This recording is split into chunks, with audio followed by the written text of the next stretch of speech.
the players that are coming back? Jason Hobson back in training is a big boost, isn't it? Yeah, it is a big boost. It's a crucial position, isn't it, in the front row. He's an experienced campaigner, and it's nice to have him back in training. He had a nasty injury, and we didn't really know how long it would take to recover, so it's pleasing to see him back. Yeah, is it too soon to throw him straight in, do you think, or is he someone that will know that situation that he could come in and feel pretty comfortable putting him straight back into? I think, in my experience, the more mature, experienced players, they tend to be ready. They're pretty low maintenance compared to some of the younger guys, but we'll have to see how it goes. We've got other people in line there. We've had Bruce Douglas filling in the last couple of weeks.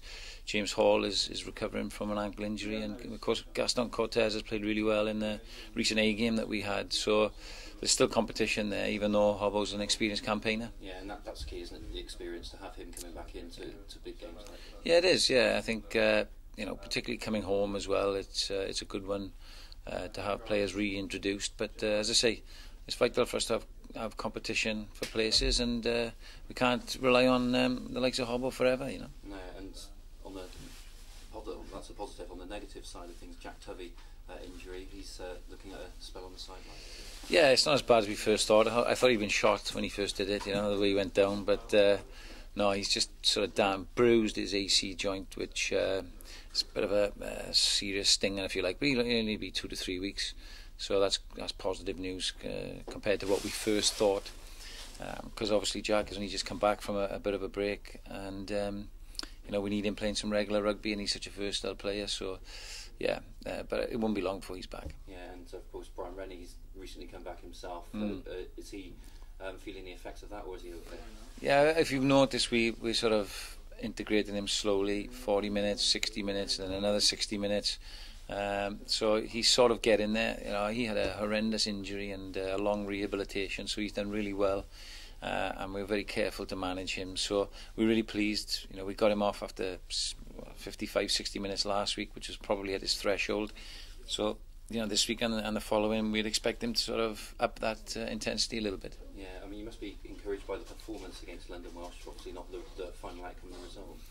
Yeah, no, on review, we've dominated the large periods of the game. 70% territory, nearly 60% possession. It's a lot of positive signs there. Some clear opportunities to score that we didn't, and on another day it could have been different. But you got to give credit to London Welsh as well. They made it difficult for us, defended very well. But we've left some tries out there on the pitch. So I think, like I said, in the build-up to the game, there's a long way to go. And I think in hindsight we reflected and said, we know where we are now. We've played the top side in the league, and we'll know a little bit more once we play Rotherham and Leeds in the coming weeks. So still a long way to go, but quietly confident with where we are really. Yeah, and a lot's been made about the decision not to go for goal.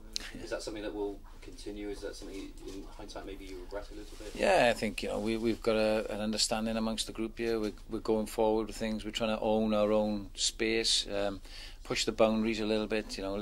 Show each other that we need to score tries, that there are opportunities on the field to score tries from crucial positions, and we're still second in the league doing that, so we're standing us in pretty good stead. Imagine when we do start kicking penalties, then we'll probably be a real force to be reckoned with.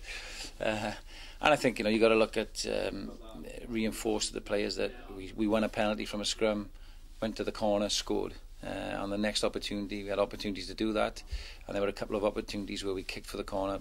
Our line-up wasn't straight, so on another day, again, we could be walking away with bonus points. I think what you've got to look at is the bigger picture. We scored 6 bonus points already, more than Bristol has in the last 2 seasons, and we're not even halfway through the season yet, so that augurs well. Yeah, and next up is Rotherham, another tough game, of course, right there with you in the table. Yeah, they've had a great start of the season, a bit of a change in emphasis in coaching and style, which is pleased to see. They're going out and trying to play a bit of rugby, which will suit us. And, again, at home at the Mem, we've made no secret of the way we want to play with our attacking style. If they come with that attitude, it should make for a great game. And in front of our fans, who have been tremendous this season at the Mem, I've been really pleasantly surprised with the amount of support that we get. And again, even at the Kassam last week, the sort of vociferous support that the players had You know, clearly outnumbered the London Welsh support, and that augurs well for this weekend and the other home games. Yeah, have Rotherham surprised you by the way they've started this season? Not really. I don't think I've been surprised by too many of the teams. I think there's a willingness to play some good rugby in this division. I think you know, they've gone out in a positive way, and that's the only way you can. You know, you can't get bogged down. The weather comes in at certain points. It's difficult places to travel.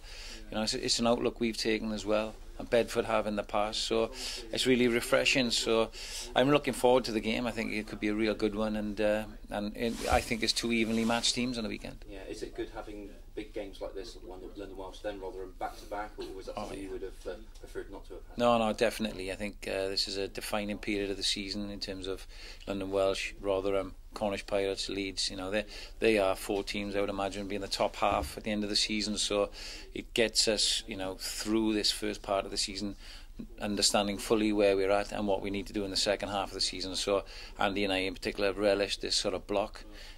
We've had some injuries to manage, as you always do, so selection is crucial, and managing your squad is crucial. So no, it's what this group needs, that sort of sustained level of competition. Good luck, Sean. Thank you. Yeah, thanks. Cheers. Sean, I mean, you've beaten the teams, I think, in 6th, 7th, 9th, 10th, 11th. I think Rotherham have got a similar sort of record. I mean, you know, if either of you could win this weekend, it would be a bit of a statement, wouldn't it? So how important would it be to actually beat one of those top 4, top 5 teams in this period? Yeah, no, it's very important. I think particularly at home. You know, you have to have good home form. In my experience of playing in competitions with knockout status, it's the home games against the other top teams that tend to be very important. You know, we're taking great pride in our form at home at the moment. So, you know, Rotherham will want to come and knock that off us, and we're well aware of that. So we have to bounce back after last week's result as well. So no, it'll be very important. It's not the be all and end all, but to keep the home momentum going. I think, you know, in terms of towards the end, where if you do make a playoff, you have important home legs to play, then yeah, these games are important.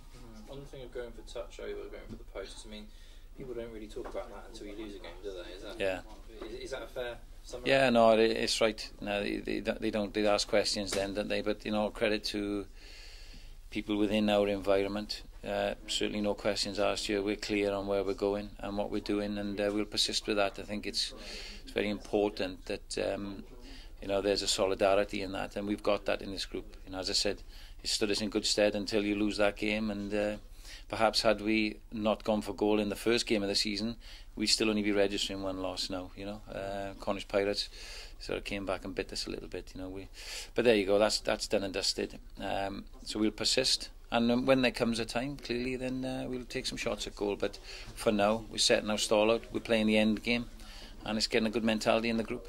Is it easy to convince the players to stick with that after a result like last week, or are they already buying into it? I think that's down to the environment you create. In all honesty, so I think you know, we set our stall out early. There's huge buy-in from the group, which is important. The leaders ensure that that's the case, and it's driven from within. So, yeah, there are going to come times in far more crucial situations where the decision to kick is a far more important one. I think, you know, what people don't see are the hidden messages that go on during the game.